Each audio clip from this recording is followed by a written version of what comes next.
We'll be seeing you. We'll be seeing you every Friday here at TFS. That foreign show.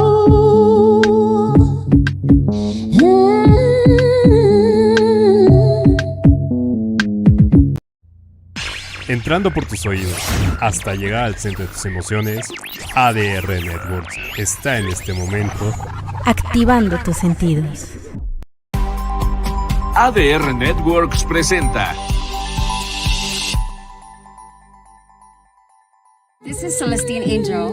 And I'm Isaac Crouch. And this is... Foreign Show! On the Foreign Show.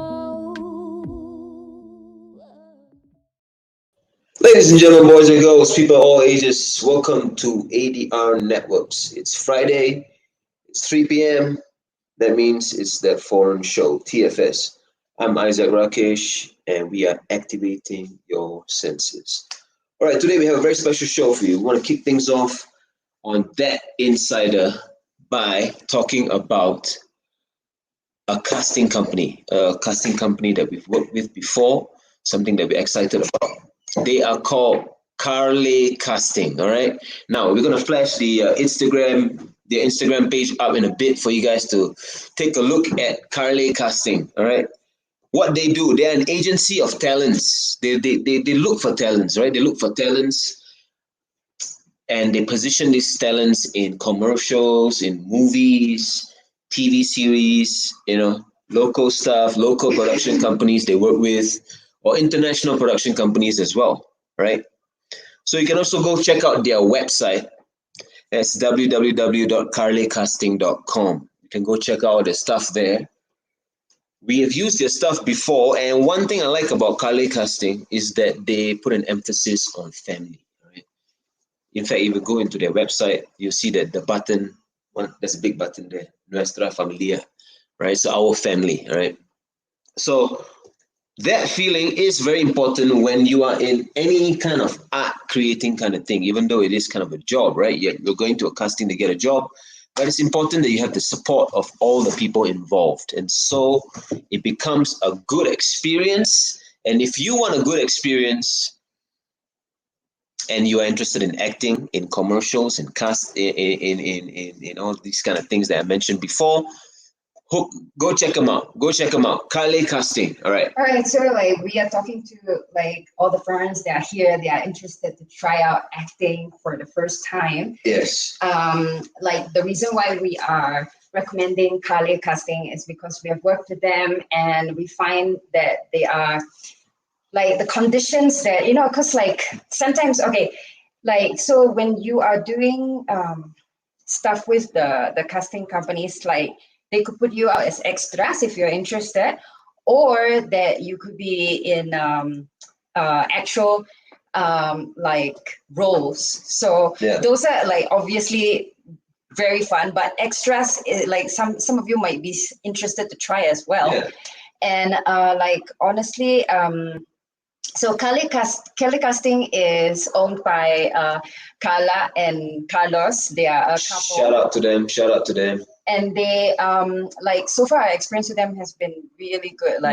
They pay properly, they treat their people well, and just it's what we think high vibration, and so it's a good experience to introduce them. Being on set, right? It's a good experience being on set.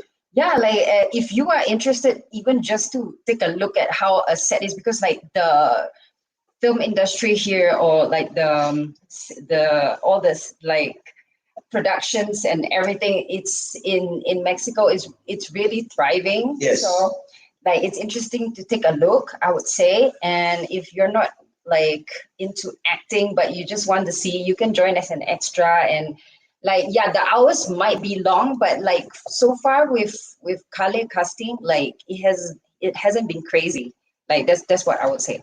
And these are the things that these are the small things that kind of add up, because especially when you're on set for a few hours, once the novelty is died off and everything, you get tired, especially when you're repeating the scene many times, right? Like you keep repeating the scene. Or just so you actually around. Sometimes you're just waiting around for hours, because that's like something that I have to say, like as an extra, is very, very possible.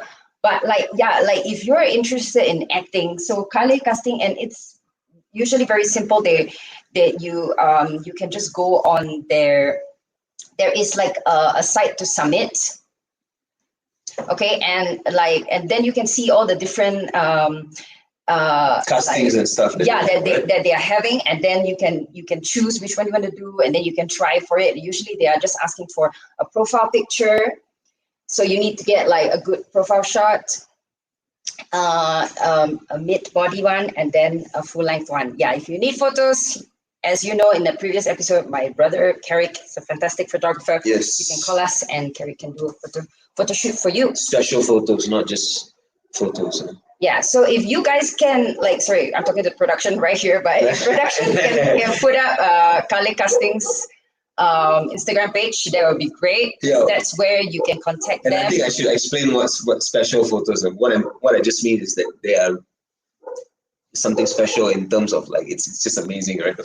Carrick's photos are amazing, like you see the photos, you feel the spirit, right? And yes, back to that point, Kale Casting, go check them out if you want a good experience and you want to engage in this. Go check them out. We highly recommend them. All right. Okay. So who do we have backstage today? I asked production to put up the Instagram page. Yes, production. So like anytime now they will put it up. But meanwhile, we have.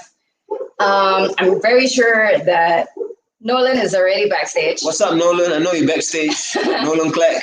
Waiting to from Canada. He's going to join us today, ladies and gentlemen, boys and girls, travelers, everyone interested in this thing. All right, we have Kale Casting's Instagram page. Okay. Here's where you can contact them. Yes. And find out more. So if you are a foreigner, sometimes you don't really require like the full paperwork. So you can ask about it, and yeah, so it really depends, but like they are somebody that we trust, and like for example, if you're doing extras,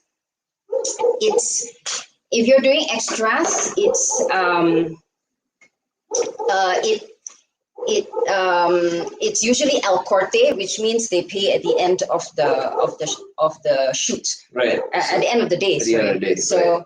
Yeah. Yes. All right. So like if you have any questions, you can always call me. Sorry. All right. If you have any questions, you can always contact us as well. Okay. Kale Casting, go check them out. All right. Family, nice vibes, love vibration, good feelings, especially when you're on set. You just kind of need things to be comfortable. And these guys, they really look out for you. So go check them out. What's up, Nolan? Nolan! Good afternoon. How are things? Yo. Hey. Great. How's it going, brother? Not too bad. Not too bad. It's been a few months since we last saw each other. Yeah. It's been like a few months, exactly. Yeah, it feels like quite a long time. 4 or 5 months. It's just kind of. How do you feel like living all off grid and everything? Time must be something else, right? The time is definitely. Don't realize it so much. Sometimes days go by super, super fast, but it's nice to have the break and have the nature, the creek nearby. Yeah, man, that's kind of what we've been. Time is just kind of this bendy thing, like kind of depends on what kind of state you're in, your experience, right? 100%. This is kind of what we feel, So. Well, and the funny thing is we were having this conversation like about how we were all in another time zone. Yeah. because like just us, it's like two of us and you. Uh-huh.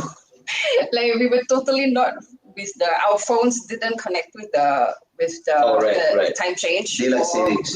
We changed and nobody else did or something. I don't know. Yes, it's the mystery of daylight savings.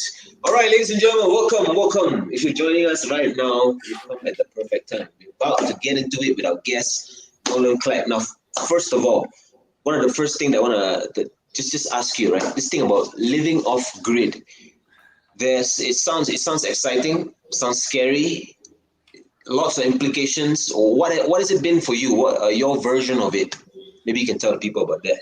Yeah, definitely. I think there's a little bit more of a backstory and context that needs to come to it. Definitely never lived off the grid for the longest time. I lived in Asia for 8 years, and I was always in big bustling cities that just never stopped. So, I mean, for this current perspective, living close to Valle de Bravo, so you're in Mexico, in a small little town of less than 2,000 people, just kind of tucked away in the middle of a mountain. And it's very peaceful, especially coming from Asia, where things are constantly moving, things are always going. So to be here, to be able to just hear yourself think, no traffic, it's been wonderful, and it's been 5 months so far that I've been here. So it's, I mean, you guys, I've told you this before. You're welcome to come by, and you got a place to stay. Yeah, we are definitely coming. Yes, like, for sure. I remember something like you guys are saying that you have solar panel roofs or something. Is it true? Yeah, solar That's panel so roofs. cool to check out. Okay, when do we get into that? Yeah, tell us a bit about that and how you're kind of recycling your energy in a way. Yeah, definitely. So the house, they have solar panel. For heating for water, for example, we get it all from the sun, which is great. There's a creek right next to the house, so all the water is coming directly from the creek. If I walk behind the house a whole 10 minutes, there's multiple pools of water that are coming out of the mountain. So the community comes together. They every year they have multiple activities that happen throughout the year. So, for example, what was it? A month ago, there was a ceremony where they were cleaning Jesus Christ's clothes inside the water. So baby Jesus Christ's clothes, and it was to bless the whole village to ensure that it was well for everyone. So that's just one of the examples, but it was super interesting being here and being off the grid, using the resources that is here in Valle de Bravo. Can I find out like how functional is it? This like solar panel heating? It's like it really does heat up the water properly for you. Like even if you shower like really late at night, you still feel that it's not lukewarm or anything. How does it work? Yeah, very good question. Actually, it took me a little bit to figure this out. When I first moved here, there was a lot of cold ice waters that were first happening because I couldn't figure it out. But generally in the morning is this when it's the coolest. Afternoon, when the sun has been out, well, you got to be careful, you'll burn your skin. In the evening, it holds its heat. So in the evening, you can have a super hot bath. But the downside is you've used up everything in the water tank. So you're not going to get hot water till the next day, midday, when the sun has actually came out. So a little bit of a downside to it, but an ice cold water in the morning, ice cold shower in the morning, and then hot water in the evening. Not too bad. That's pretty cool. But anyway, cool. you are going to take like the pros and cons of this lifestyle because you want to do this anyway, right? Yeah. Exactly. I noticed you kind of kicked things off when we mentioned off the grid. You actually said that, actually you've come or you spent quite a bit of time in like bustling cities and everything, right? So maybe you can tell us a bit about that. Like you mentioned Asia, some countries in there. Like, what were you doing there, and how did you end up like this part of the world? Yeah, definitely. So when I was actually 19 years old, right when I turned 19, I bought a one-way ticket to Phnom Penh in Cambodia. No plans, no intentions. Just bought a ticket and thought, okay, well, let's see what happens. Ended up staying for 2 years. Okay. Super cool. All right. I mean, Phnom Penh, if you've ever been, it's a fairly chaotic city. It's definitely not clean by any means. But I always try to explain Cambodia to people as Grand Theft Auto without the guns. I think that's the best way to explain it. Very good way to explain Cambodia in a nutshell. Yeah, it's there was no original plan whatsoever to go there. I read when I was in Canada thinking, ooh, everyone talks about Thailand, but no one talks about Cambodia. Yeah. You decided to go to Cambodia. 100%. And then you find out about the history where they had a genocide where it was a little over 2 million people that were killed.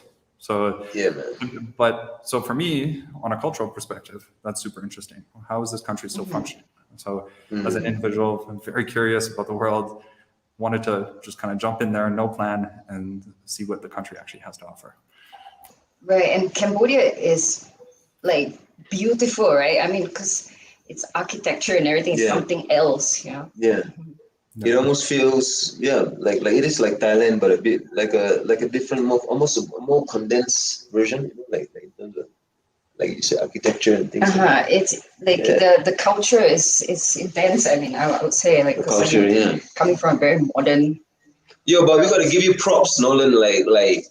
And I want to highlight this point. I mean, at 19, you kind of just bought a ticket and you just kind of went for it, right? Not really being sure exactly what it is you're going for, in a sense, also, right? You just kind of stepped into it and kind of life, see what happens, Yeah, and then what happened, man? Well, I'll start with religion. I thought that was a very interesting standpoint, coming from Canada and then jumping into a country that is very Buddhist. It was a beautiful thing to be able to experience how they appreciate things in life, truly everything. I always remember the first day I landed in Cambodia. I had left when it was winter in Canada. So it was cold. There was a snowstorm. Landed in Cambodia, and that morning when I arrived to my place, which it was just a random Airbnb that I didn't really have a plan, didn't know anything about the city. I got dropped off, and there was about 50 monks just walking around the streets, and they were going door to door, and they were blessing all the families. Wow. I was in a very local area. I definitely was not in where expats were. So being in that local area, it really threw me in the deep end. I'm thinking, okay, well, you kind of need to figure this out for yourself. So the religious aspect in Buddhism, I think it was very eye-opening. And even to this day, it's trickled over with me here in Mexico. So religion, I think, was a really cool aspect of it. I mean, learning the language was also something that before I had left Canada, I told myself, you will learn the language, you will learn how to speak, you will learn how to write. And if you've seen the characters for Khmer, a little difficult, 23 vowels. 23 vowels. 23 vowels, man. Okay. 23 vowels. Could you just say a few just to understand? I can give you the alphabet if you'd like. Please. Oh my God. Let's do it. Yeah, like, I mean, like to understand the vowels, like 23. I don't get it. Yeah, maybe it'll be good for my music. Please tell me. All right, shoot. Let's go. I'll do the alphabet and I'll explain how it works afterwards. So. Okay. Ga, ka, go, ko, nyo, ja, cha, cho, cho, nyo, da, ta, to, nyo, ba, pa, po, nyo. And there's 3 or 4 more there that I don't remember top of my head, but it's you can Sorry. It's a definite. Why did it sound like everything ends then after that? No. No, I can see the Indian language influence, because Tamil is like kaka, it's the same thing. It's just like you follow the same kind of like habits, like like saruga. Yeah. So definitely challenging, but kaka, kiki, cool, that kind of thing. That's in. Sorry, I got to say that out because I don't want to. Shout out to Tamil, my Tamil speakers out there. Yeah. So do you speak Cambodian fluently right now? No, my Vietnamese is better. Only because I lived in Cambodia for 2 years, and I lived in six years in Vietnam. So I hadn't been in Cambodia for 9 years now. So it's been a long time. I guess. So yeah. Right after Cambodia, you went straight to Vietnam, or you went back first? And how did it go? Good question. I was living in Cambodia and it was just very slow paced. Don't get me wrong, there's beautiful things to explore, but I visited Ho Chi Minh City and I thought, ooh, this is very developing. It's booming. There's so many things happening. And it was just like, okay, well, I can see myself living here. So I ended up going back home in Cambodia and I thought, okay, well, once my work contract's done, definitely going to make my way over to Vietnam and get to explore the beautiful chaos that Ho Chi Minh City has to offer.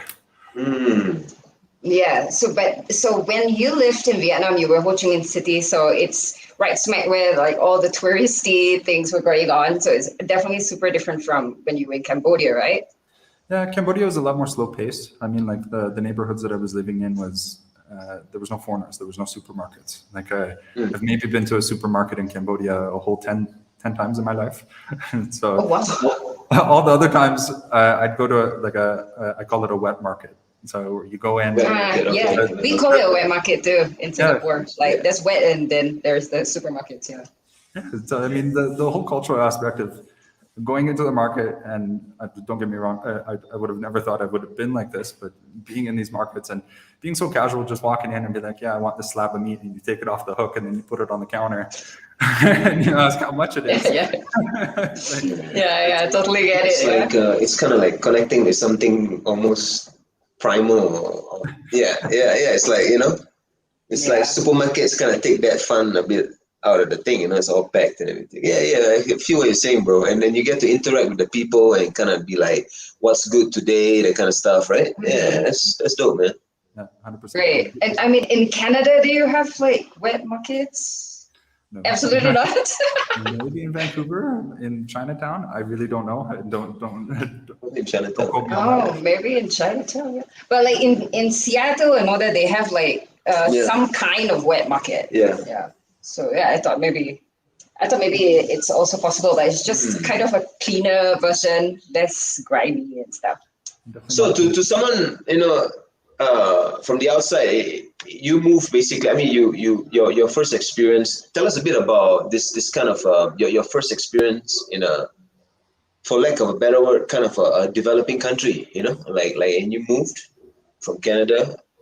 What was that experience like? I think the biggest thing was I was very open-minded. I had that mindset of be like a local, understand how the locals are living, and don't complain. Don't complain. Like I mean, it's coming from Canada. Things things are a lot easier than other parts in the world. So I definitely had that mindset of don't complain. Don't complain. Just experience what the country actually has to offer. So. From living in a very poor neighborhood, even though there was a lot of beautiful things of it, that tuk-tuk drivers would tell me, why do you live here? They very, very much question, but right. For me, it was just diving in there and truly being myself and understanding how other people live. And I'm going to reiterate it, don't complain. There's so many. Don't complain. That's such a good thing to tell yourself. If you're going to go to, from first of all, to a developing country, of course. But like Singaporeans, like we're out of focus. We have a complaint mentality in general, like in our country itself. Yes. And then when we first arrived in Mexico, we were like, I mean, it just not just because it was a developing country. I mean, it is a developing country, but like just that things are different. We were already, oh my God, why is it like that? How do we do this? Like it was complain the whole way. And it's good advice, Yeah, like, it's don't great complain, advice. embrace whatever, and Yes, I think it's almost a superpower if you can develop it, because with not complaining, you're kind of not judging what's going on. And then you're kind of allowing yourself to kind of learn what needs to be learned, right? Like if you keep going around and kind of judging things and stuff, you're kind of just walking around like with a box over your head, man. And our camera's out of focus, so just give me a sec, right? Just by itself slightly. Yeah. Okay. Wow. So interesting, this conversation. And at that time when you bought your ticket at 19. What did your family say? Were they like, yes, go do your 1 year, gap year thing, or did you? What was it like? Good question. Mom, first question was, when are you coming back? All our moms. And my dad, complete opposite. Go enjoy life, have fun. My parents, before I was born, they lived in Beijing for 5 years. They lived in India for 5 years. So they lived in Sri Lanka, the Philippines. So I think that bug kind of... Yo, we got to get him on the show, man. It sounds really interesting. Wow. So your parents have been like Southeast Asia, like just like you. Yes.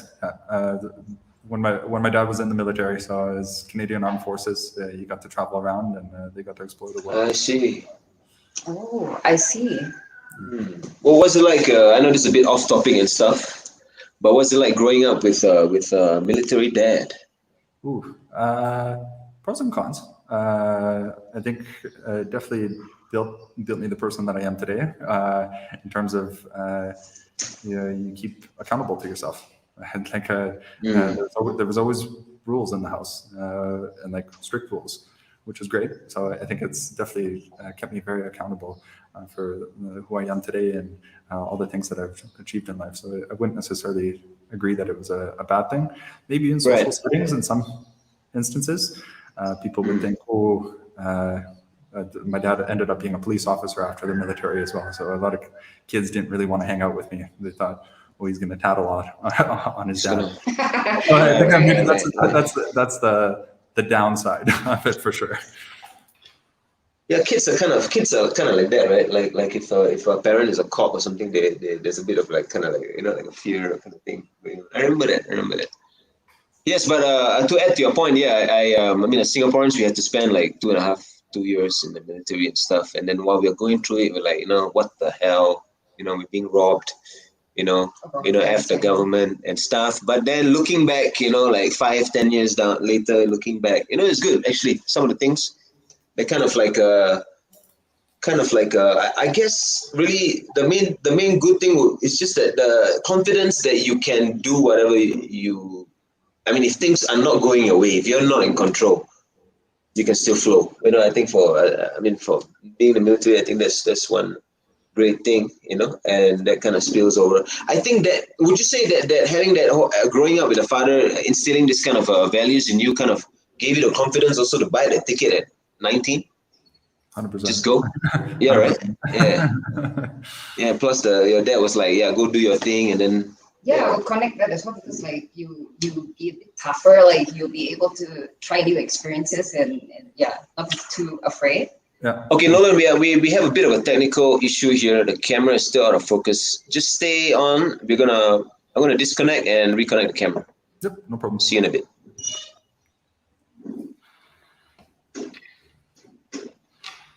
Are we in focus? Yes. All right. Perfect.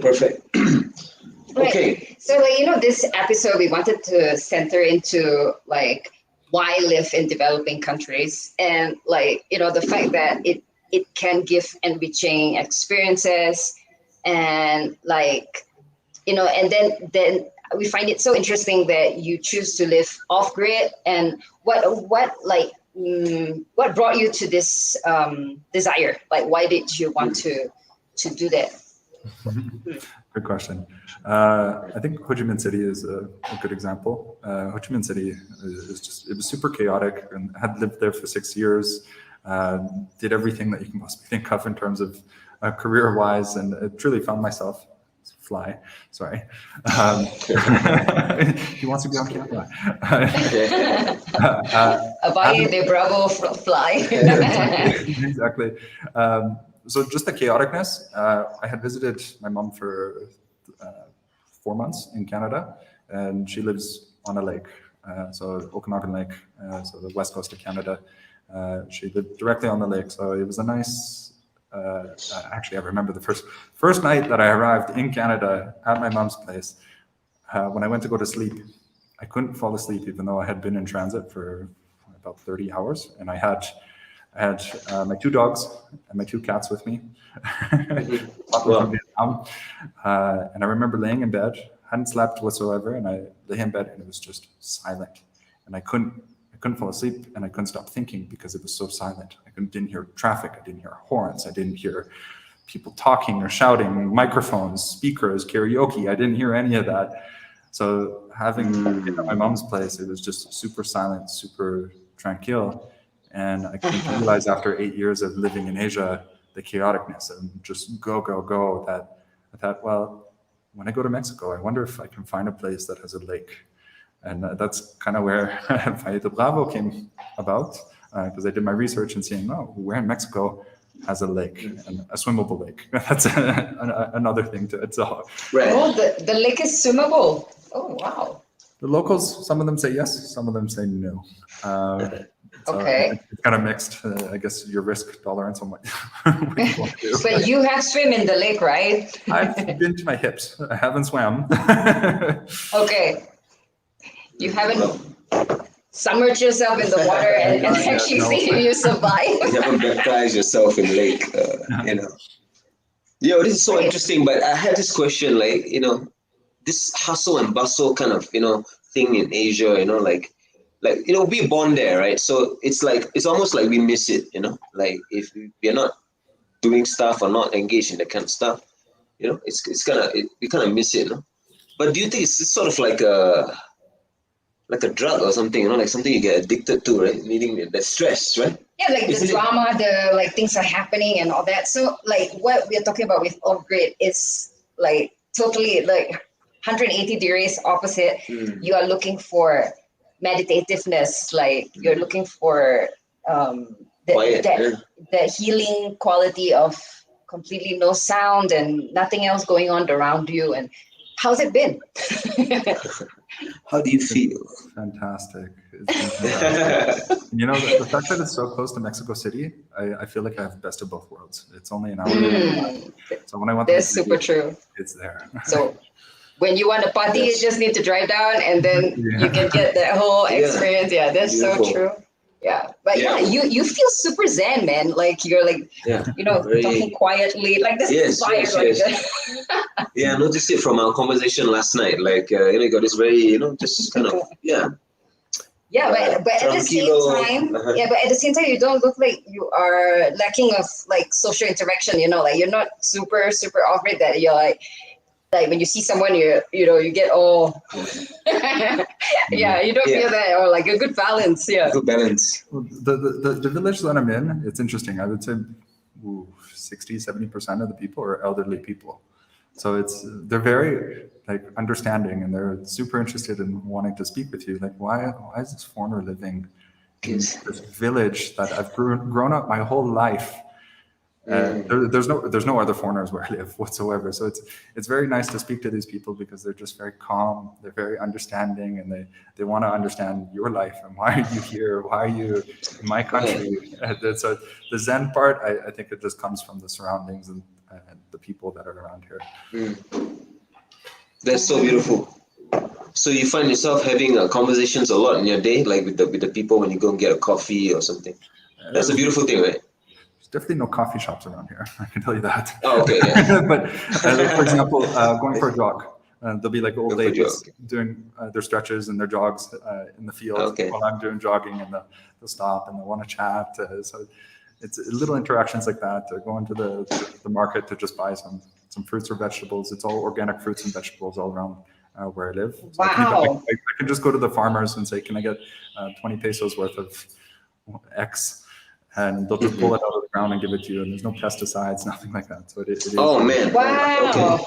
Okay. So let's get a bit deeper into this. You've been on this kind of, like 5 months, right? You've been eating this food and everything. Do you feel physically like any changes, like in health-wise, sleep-wise, Yeah, yes, I'd say so. And I think it just comes down to routine.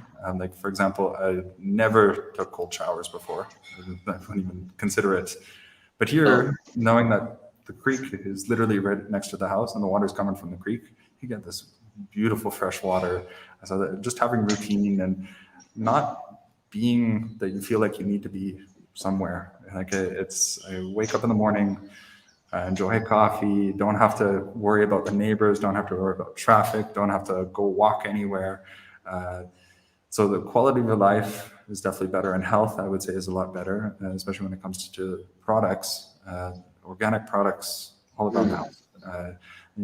I asked the neighbor just to go to all the farms and they pick all the vegetables and fruits that I want, and every week they bring a big basket once a week. Oh my God, that's amazing, man. That's awesome, man. Can't go wrong. What a great life! Like, it's amazing. Yeah. Yeah. We definitely want to come and check everything out. No, I think see, the thing is, our conversation, right? I think it's pointing to something like that. I feel like this point that's coming out, and it's kind of linked to this whole thing about being off grid, right? Like, I think the three of us, we in our hearts, yes, off grid, but also not that off grid, right? That we want to integrate this beautiful, fresh vegetable living life thing with the hustle in a way, or the spirit of the city, right? Yeah, that's right. No, that's it. Like 1.5 hours from Mexico City. It's that's a perfect situation. Yeah, but I know a lot of people, like for example, where we are from in Singapore and stuff, and they don't have access to this. Like, what is this? kind of just distance, being away from the norms of the city, the norms of getting your food, the norms of your everyday activities and stuff. Yeah, is it possible to do like the off-grid living in Canada? Oh, 100%, especially in the northern provinces. Because Canada is big in this. There's so many different kinds of like climates and lifestyles and all that, right? I mean, Yeah, 100%. Yeah. I mean, there's a lot of towns around the big cities, and like for example, where I lived, there was only 40,000 people in the town that I lived and grew up in. But you drive an hour out, and all of a sudden you might only have 1,000 people. And the homes you don't see any of the homes. If you're your neighbors, you don't see your neighbors. You definitely can do that in Canada, 100%.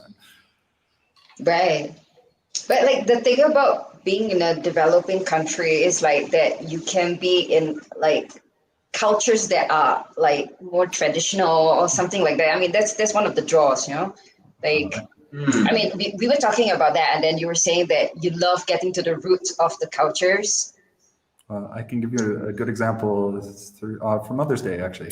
So Mother's Day in the village here, Mother's Day was a public holiday in Mexico, its own special day compared to other countries in the world. And at 3:10 in the morning, there was an orchestra that went off, and it just sounded like a band that has never practiced together ever. Trombones, trumpets, drums, every instrument that you can think of that was just banging. And it went off for like a whole 30 minutes. It went off for a whole 30 minutes. I'm like, what is happening? And then after the instruments had all stopped, then there was fireworks going off. It's 3:15 in the morning. I'm like, what is happening? And I didn't clue in Mother's Day. So the next morning I asked the neighbor, I'm like, so what was all that? He's like, oh, it's like a celebration within this community to celebrate mothers. I'm like, at 3:10 in the morning. And I'm like, well, what about the fireworks? He's like, oh, the priest lights that up and shoots off the fireworks. I'm like, very interesting. That is interesting. So it's organized by the local parish or the church? By the church, yeah. There's three churches around here. So the whole community kind of has their own traditions and celebrations. Wow. Yeah, like Mother's Day is a really big deal here in Mexico. And and it is this week in Singapore as well. It's not the same day. And yeah, so we would like to wish all mothers out there Happy Mother's Day. Happy Mother's Day. Is it the same day in Canada? Canada's this Sunday. This Sunday, right? Singapore as well. Yeah, but it's not a special public holiday, correct? I think because it's a Sunday, it's kind of like, oh, no one's at work anyway. But, anyway, yeah, that's true. Yeah. Depends on Mexico's. Yeah. Mexico what? Mexico's got this like what you mentioned just now about religion and stuff, about the Buddhist, almost like the Buddhist immersion when you went to Cambodia and you feel the influence of the language, right?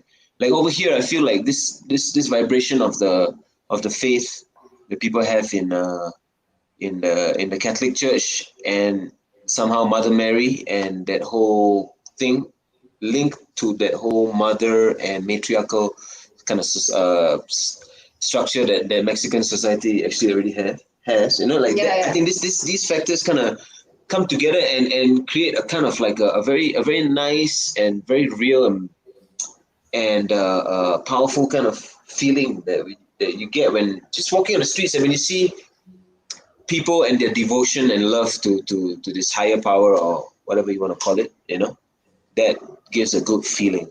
Like in Asia, you have this altar worship culture as well, and in that sense, those two things are kind of similar. Yeah, it's beautiful. So Mother's Day, fireworks going off. Yeah, I'm not surprised at all.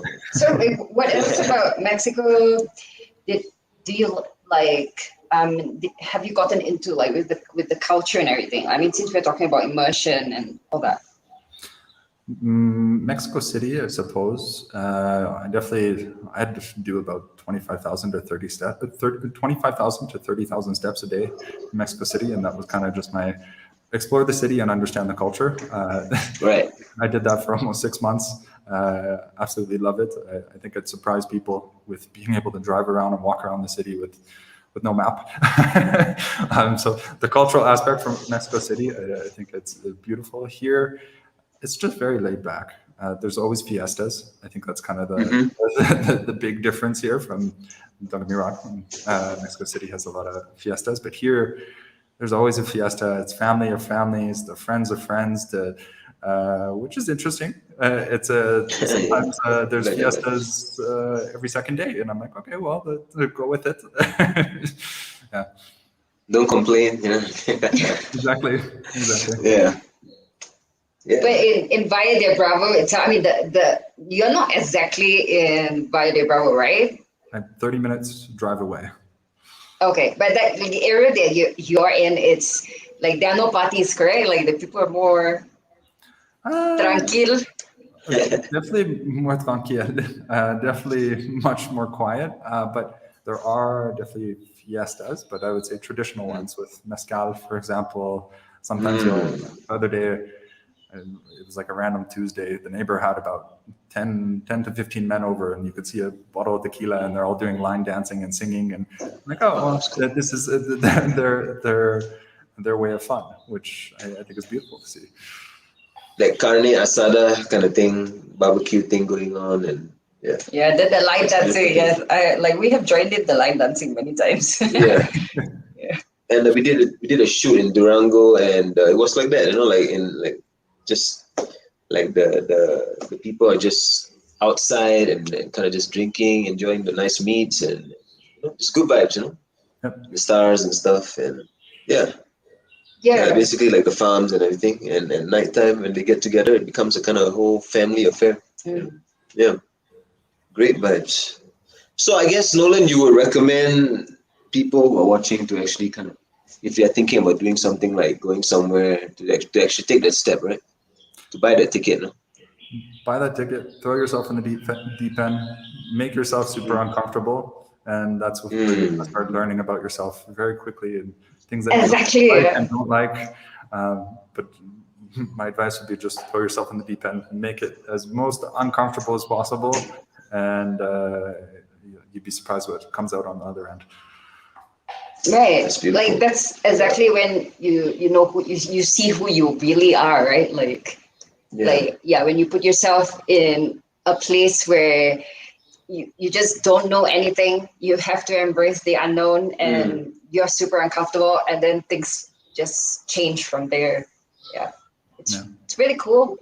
Like, and you tried doing that from 19, so I think it was you have really embraced this lifestyle. 9 years abroad now, so it's 9 years, and it's going to keep going. And I'm sure, like in Canada, it's very comfortable, and I mean, it's a first world country, and you have everything working properly, and so to put yourself in then Cambodia, I mean, that's pretty crazy. Canada was nice to visit, but it was definitely a reverse culture shock, in a sense of, like, for example, in a grocery store, the clerk talking to you, like, why are you talking to me? Vietnam people don't talk to you; they keep to themselves. And she's telling me about how her daughter, how she wished her daughter would eat more vegetables, and I'm right off the plane, and I'm like, well, why are you talking to me? Like, sounds like she wants you to help her.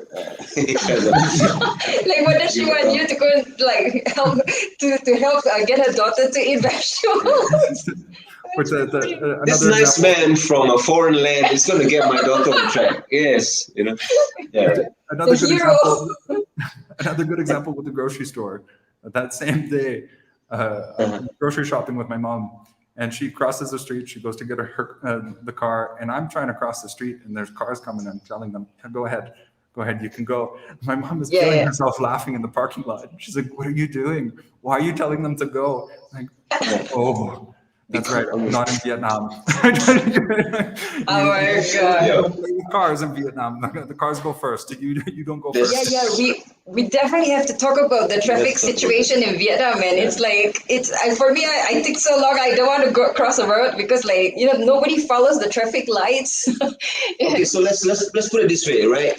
Top 10 list, bucket list, that kind of stuff, bungee jumping, whatever, scuba diving and stuff. Like, I think crossing a street in Vietnam needs to be on that list, maybe 15th position or something, right? Like, cause it's just like it's a mental thing, right? And I think being there kind of developed your kind of superpowers and not superpowers, but it's more of like presence on the road, and gave you that confidence to be able to tell a car like, you go, that kind of thing, right? Yeah. It's a trip, man, but it's a beautiful thing. It's a beautiful thing. There's a competition going on with the cars all the time. That's what you're doing. Yeah, that's better than the alternative, right? Or the person who has not had that experience. And kind of like, yes, when I'm crossing the road, of course, look out for cars and stuff. Yeah, actually, there's nothing more to say. Yeah, just keep looking out for cars, right? Just look left and right. You'd be surprised. But if you have the opportunity to develop this kind of skill of being more present and kind of really not having that fear, then go cross the street in Vietnam one time. So Nolan, because we don't have that much time left, but I know that like you were thinking about like some stories that you have like in all your adventures. So like if you can think of something like offhand, you can please share with us. Yeah. We love stories. I'm going to bring a Cambodian story in, and it's Please. It was definitely eye-opener, so I'll give a lot more context to this one. All right. So ended up, I just wanted to save money when I first got there, 19 years old. Obviously, you don't want to spend too much on rent, and I could just keep costs low. So I ended up finding a guy it was 4 of us, a guy from France, a guy from Korea, and a guy from England, and then myself. And the 4 of us, we were living in a 2-bedroom apartment. Me and the Korean guy originally got the apartment ourselves. And then we found these other 2 guys that were just looking for a place. And we're like, yeah, sure. You guys can sleep on the couch as long as you chip in. Okay, so it's you and the Korean guy, and then now you got 2 new people. Exactly. On the couch. Okay. Exactly. Yeah. So ended up, 4 of us were living here, so it was just a big party. I mean, at 19 years old, obviously, it's kind of just chaotic.